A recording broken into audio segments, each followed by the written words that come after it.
Hi, I'm Dr. Srivasavi. Today we'll know about androgenetic alopecia or baldness. Androgenetic alopecia is a common type of hair loss we see in both men and women. In men, hair is lost in a well-defined pattern. It begins above the temples, continues as the recession of anterior hairline. Simultaneously, hair is also lost on the vertex or crown region.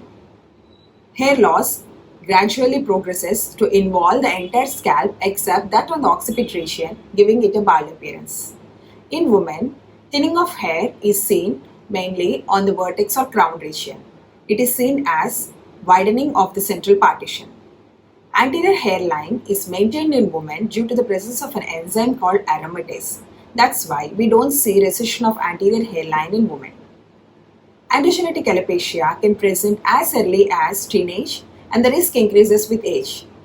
Both genetic and environmental factors like stress, lifestyle plays an important role in the expression of androgenetic alopecia. Having parents or close relatives with baldness increases the risk of androgenetic alopecia. What exactly happens in androgenetic alopecia? Why do we see hair loss and thinning of hair in androgenetic alopecia? Male hormone testosterone is converted to a more potent form, dihydrotestosterone, by an enzyme called 5-alpha reductase.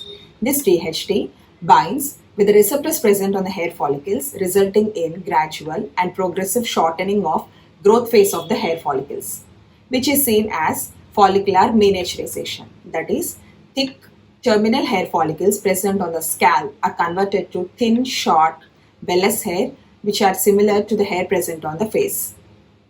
As the age increases, the hair follicles become so short that they may not even penetrate the skin and appear on the surface. Unlike the hair present on other body parts, hair on the scalp grows in a tuft of 3 to 4. In androgenetic alopecia, the tuft progressively loses hair follicles. Eventually, when all the hair follicles in a tuft are gone, it gives a bald appearance. Depending on the severity of hair loss, in men we have 7 stages. Stage 1 to 3 depends on the degree of recession of frontotemporal hairline. In stage 4 to 7, we see loss of hair on the vertex region, which gradually progresses to form a complete bald area with hair left only on the occipit region. In women, we have 3 stages depending on the severity of hair loss on the vertex and widening of the central partition. Coming to treatment, we have got 2 drugs which are FDA approved in androgenetic alopecia. They are minoxidil and finasteride.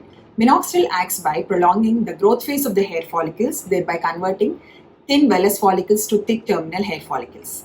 It is available as sprays, lotion and foam in a strength of 2%, 5% and 10%.